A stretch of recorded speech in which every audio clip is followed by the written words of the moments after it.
दोस्तों, आज का हमारा वीडियो हिंदी व्याकरण में वाक्यों वर्तनी शुद्धि पर है। इस वीडियो में देखेंगे कि वाक्यों में अशुद्धियाँ कितने प्रकार की हो सकती हैं और इन अशुद्धियों को समझेंगे ताकि आने वाली परीक्षाओं में जो भी इस टॉपिक से संबंधित प्रश्न पूछे जाएं उनको सावधानी पूर्वक हम कर सकें और हमारा अच्छा स्कोर हो सके। तो इसी को लेकर के आज हमने इसको शुरू किया है।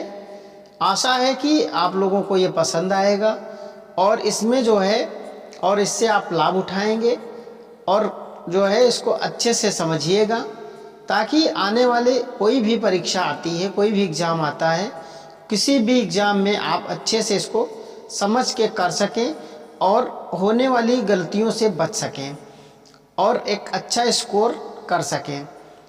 चलिए दोस्तों, तो देखते हैं कितने प्रकार की अशुद्धियाँ होती हैं और इनको कैसे समझा जा सकता है, कैसे इनसे बचा जा सकता है। ठीक है, तो देखते हैं। पहला लेते हैं, वाक्यों में निम्नलिखित प्रकार की अशुद्धियाँ हो सकती हैं। तो कितने प्रकार की हैं देखिए। पहला है इसमें वाक्य एवं वर्तनी संबंधी अशुद्धि। पहला क्या है दोस्तों? वर्तनी संबंधी अशुद्धि है। दूसरा हमारा है लिंग संबंधी अशुद्धि, फिर वाक्य रचना संबंधी अशुद्धि है तीसरा।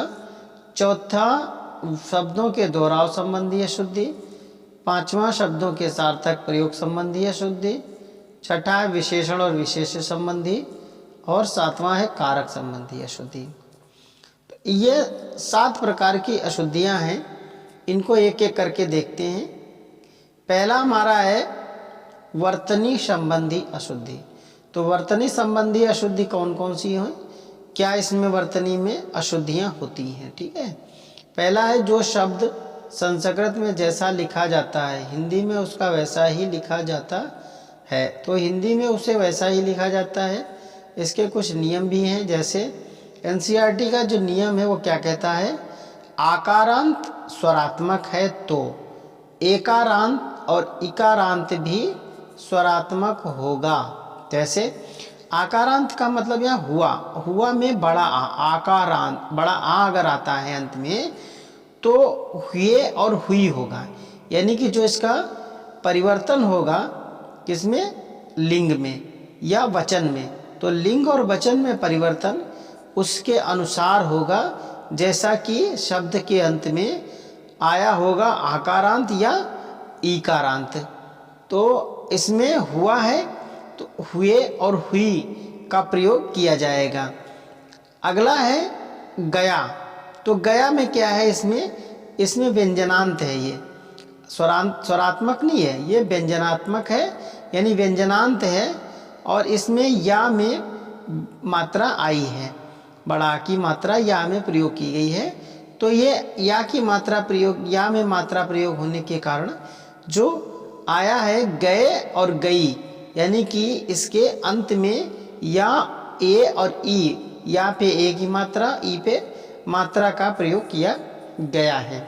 ठीक है, ऐसे ही इसको वरीयता दी जाएगी, यानी कि इसको ऐसे ही पढ़ा जाएगा, ऐसे ही लिखा जाएगा, तभी ये व्याकरण की दृष्टि से शुद्ध माना जाएगा। अगला है यदि विकल्प की स्थिति हो तो स्वर को वरीयता दी जाती है।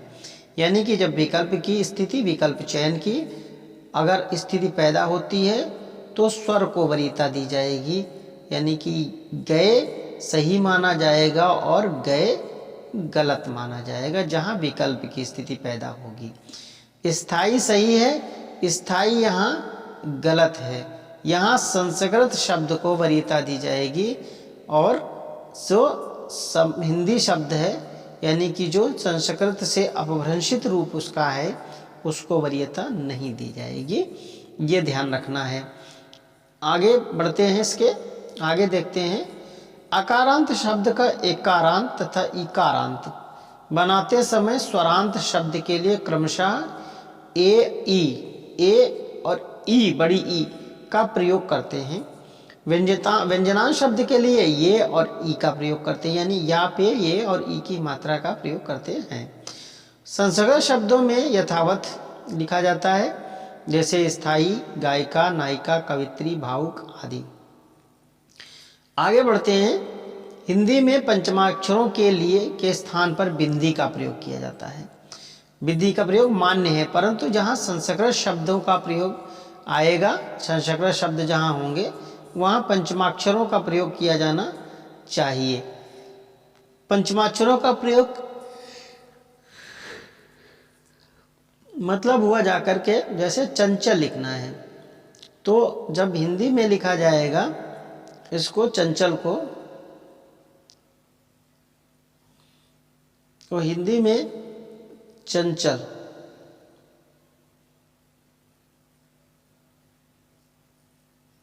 ऐसे लिख लेंगे। लेकिन जहाँ पे संस्कृत का मामला आएगा वहाँ पे चंचल में पंचमाक्षर को वरीयता दी जाएगी, जैसे च, या और फिर चा और ला। ये हमारा संस्कृत शब्दों में ऐसे चलेगा। तो ये इस तरह से इस नियम को फॉलो करना है और इसके आधार पर ही आपको वाक्यों को समझना है। यानी कि वर्तनी में अगर कहीं वर्तनी की बात आएगी तो चंचल संस्कृत शब्द को हम वरीयता देंगे और बिंदु वाले शब्द को वरीयता नहीं देंगे। संस्कृत में जहाँ पे हिंदी भाषा में जो संस्कृत शब्द आए हैं उनको जब वरीयता का मामला आएगा तो उन्हें हम वरीयता देंगे, बाकी इनको वरीयता नहीं देंगे। ठीक है। जैसे अब यहाँ पे हम देखते हैं कुछ वर्तनी दी हुई हैं। ठीक है, कुछ वर्तनी दी हुई हैं और ये वर्तनी देखते हैं हम लोग, जो कि बहुत ही महत्वपूर्ण है। इन्हें देखना अति आवश्यक है हमारे लिए। ठीक है दोस्तों,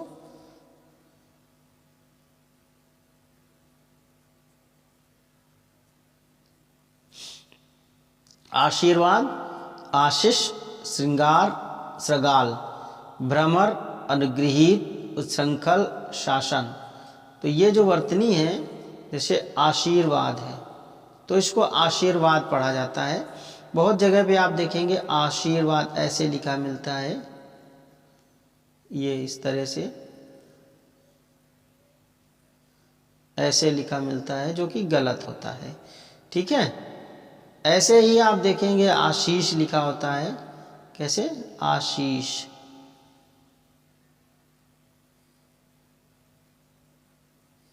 ये होता है आशीष। तो आशीष शब्द जो होता है वो वर्तनी की दृष्टि से अशुद्ध है। वर्तनी की दृष्टि से ये अशुद्ध है, इसका प्रयोग किया जाना अशुद्धता माना जाएगा।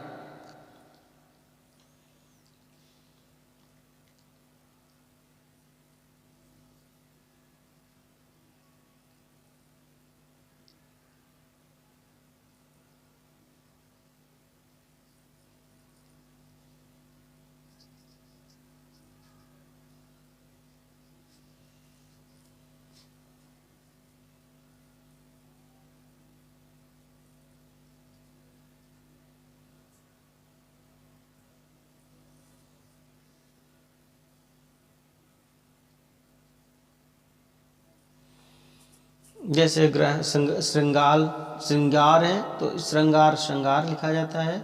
श्रृगाल है, भ्रमर है, अनुगृहीत है, उच्छृंखल है, शासन है, वसंत है, शुश्रूषा, उज्ज्वल और निश्चल है। ये कुछ वर्तनी के शुद्ध रूप हैं।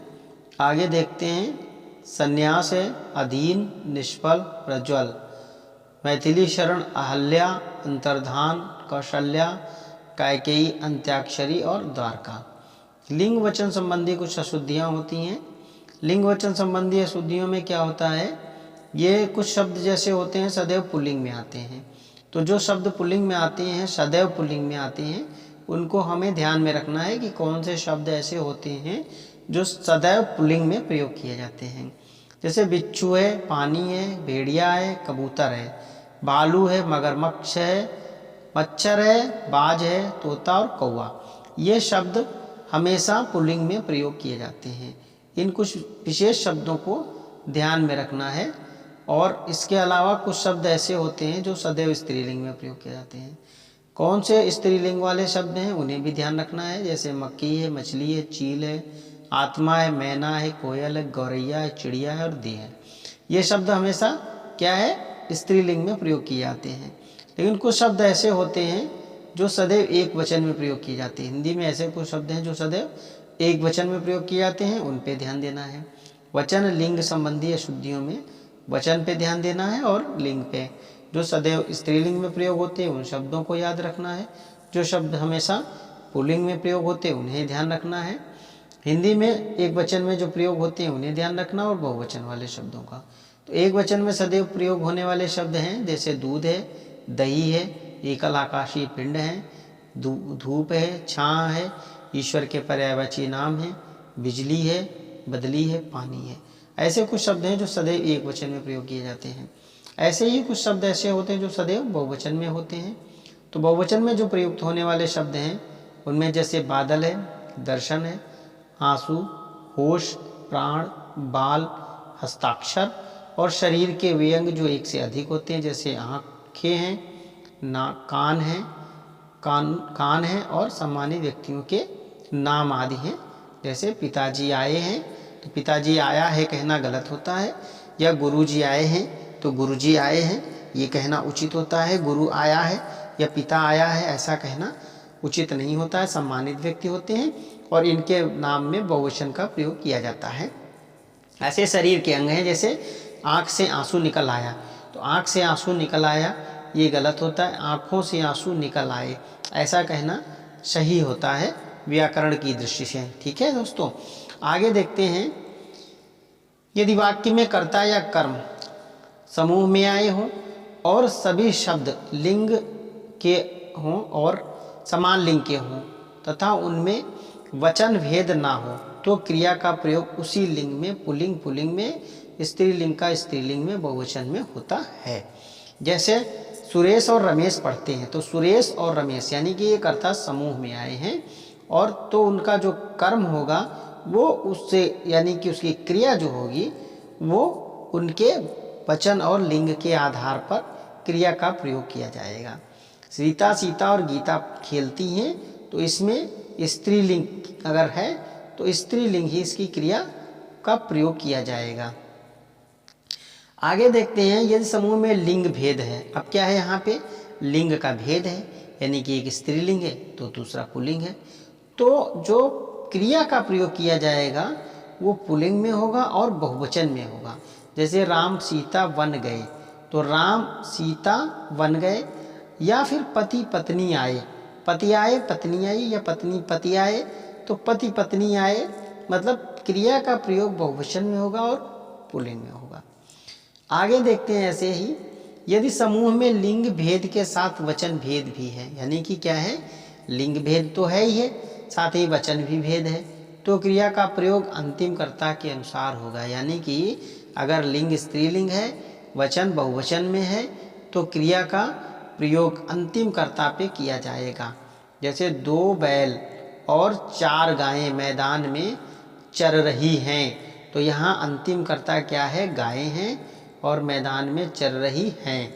ठीक है, तो गायों के अनुसार अंतिम कर्ता के अनुसार ही क्रिया का प्रयोग किया जाएगा और अंतिम वचन कर्ता का जो वचन है उसके अनुसार किया जाएगा। 5 लड़कियां और 2 लड़के मैदान में खेल रहे हैं, तो यहाँ पे क्या है, मैदान में खेलने वाला कार्य जो है लड़के और लड़कियां कर रहे हैं, लेकिन अंतिम कर्ता जो यहाँ पे क्या है वो लड़के हैं, तो इसमें क्रिया क्या का प्रयोग लड़कों के अनुसार ही किया जाएगा।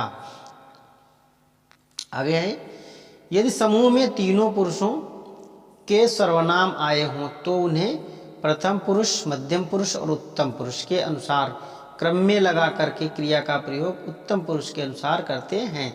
जैसे रमेश तुम और हम घूमने चलेंगे, तो यहाँ पे क्रिया का प्रयोग किसके अनुसार किया गया है, उत्तम पुरुष के अनुसार क्रम में लगाकर क्रिया का प्रयोग उत्तम पुरुष के अनुसार किया गया है। ठीक है, प्रथम पुरुष, मध्यम पुरुष और उत्तम पुरुष। प्रथम पुरुष रमेश, मध्यम पुरुष तुम और उत्तम पुरुष हम। ठीक है। अगला है वह और मैं, क्या है, सिनेमा देखने जाऊंगा। तो यहाँ पे मध्यम पुरुष उत्तम पुरुष के अनुसार क्रिया का प्रयोग किया गया है। अगला है वाक्य रचना संबंधी अशुद्धि। वाक्यों में रचना संबंधी निम्नलिखित प्रकार से अशुद्धि होती है। कैसे होती है देखिए। हिंदी में वाक्य रचना में निम्नलिखित नियमों का ध्यान रखना जाता है। तो कौन कौन से नियमों का ध्यान रखा जाना आवश्यक हिंदी में? हिंदी वाक्य रचना का निम्नलिखित क्रम होता है। कैसा क्रम होता है? पहले कर्ता आएगा, फिर कर्म आएगा, फिर मुख्य क्रिया, फिर सहायक क्रिया आएगी। तो इस नियम का पालन यदि नहीं किया जाता है तो हिंदी में वाक्य का जो कुछ का कुछ हो जाएगा और उसका जो है वाक्य विन्यास सही नहीं होगा। तो उसे हम क्या कहेंगे? वाक्य वो सही नहीं है। ऐसी स्थिति में उसका कोई अर्थ नहीं निकलेगा, और निकलेगा भी तो कुछ और कुछ अर्थ का अनर्थ निकलेगा। ठीक है। तो इसका बहुत ही आवश्यक, बहुत ध्यान रखने की आवश्यकता होती है। जैसे कहीं पे दिया होता है रोगी को काटकर फल खिलाओ, तो यहाँ पे क्या है, वाक्य वो सही से रखा नहीं गया है, वाक्य को उसके क्रम में नहीं रखा गया, इसलिए रोगी को काटकर फल खिलाओ। तो फल काट कर रोगी को खिलाओ ज़्यादा उचित है, मतलब उचित है। और रोगी को काट कर फल खिलाओ, रोगी को नहीं काटना है भाई, फल को काटना है और फल काट के रोगी को खिलाना है। ठीक है। ऐसे ही अगर कहीं पे वाक्य का विन्यास गड़बड़ होता है तो उसका अर्थ कुछ और हो जाता है। ठीक है। आगे चलते हैं। यदि वाक्य में विशेषण और विशेष्याएँ हैं, यानी कि विशेषण हो और विशेष्य हो, तो दोनों के साथ वो साथ साथ आना चाहिए, और विशेषण विशेष से हमेशा पहले होना चाहिए। ऐसा होता है नियम। ठीक है। जैसे काला घोड़ा है, लाल गुलाब है, सुंदर दृश्य है, ऐसा नियम है। यदि वाक्य में दो वाक्य आए, यदि वाक्य में दो वाक्यांश आए हों और उनमें एक संज्ञा तथा उसी संज्ञा के लिए कोई सर्वनाम आया हो, तो पहले संज्ञा आना चाहिए और बाद में सर्वनाम। जैसे शिकारी ने शेर पर गोली चलाई और वह शेर बच निकला, तो यहाँ पे क्या है, शिकारी ने शेर पर गोली चलाई, वह बच निकला। तो यहाँ शिकारी ने शेर पर गोली चलाई, शिकारी ने शेर पर गोली चलाई, तो यहाँ पे संज्ञा क्या है, संज्ञा यहाँ शेर है। ठीक है। शेर बच निकला, तो पहले शेर आएगा, फिर वह बच निकला का प्रयोग किया जाएगा, बाद में सर्वनाम आएगा। ठीक है। शब्दों के दोहराव संबंधी अशुद्धियाँ, ये बहुत महत्वपूर्ण है। उदाहरण को देखिए। शब्द अगर दो बार आते हैं तो उन शब्दों को उनका समान अर्थ हो, तो ऐसे अशुद्धियों से बचना चाहिए, और ऐसे वाक्य में बहुत ज़्यादा अशुद्धियाँ होती हैं। पहला वाक्य हम देखते हैं इसका। पहला वाक्य है,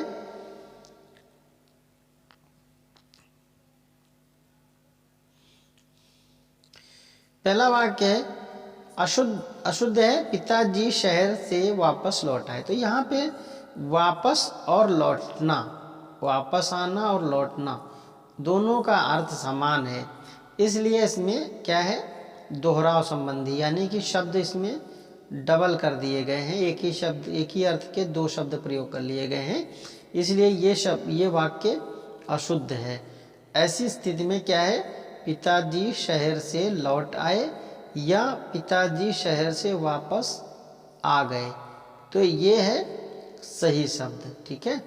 अगला है अशुद्ध वाक्य क्या है, आपका गुप्त रहस्य कौन जान सकता है। तो यहाँ पे गुप्त और रहस्य दोनों जो है समान अर्थी शब्द हैं, इसलिए दोनों एक साथ प्रयोग नहीं किए जाएंगे, इसलिए ये वाक्य गलत है। आपका रहस्य कौन जान सकता है, ये ज़्यादा बेहतर है, इसका सही जो शुद्ध वाक्य है। अगला है नंदन उपवन में देवताओं का बगीचा है।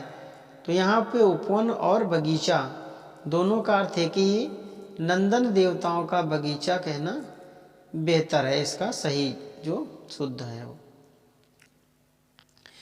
अगला है विंध्याचल पर्वत मध्य प्रदेश में अवस्थित है। तो यहाँ पे विंध्याचल जिसे हम कहते हैं, वो विंध्याचल क्या है, विंध्य और अचल है, यानी कि क्या है, विंध्य के साथ में क्या है, अचल है।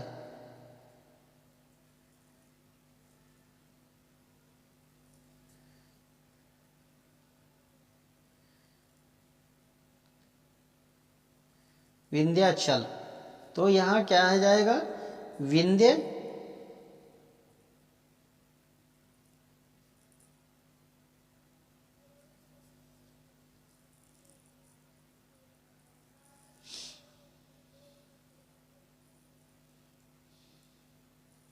विंध्य प्लस अचल, क्या है, विंध्य प्लस अचल है। अचल का मतलब भी पर्वत होता है, ठीक है। और विंध्याचल यानी कि विंध्य अचल, विंध्य पर्वत मध्य प्रदेश में अवस्थित है, इसलिए पर्वत शब्द का प्रयोग यहाँ पे अनुचित है। यहाँ पे विंध्याचल मध्य प्रदेश में अवस्थित है, शुद्ध वाक्य।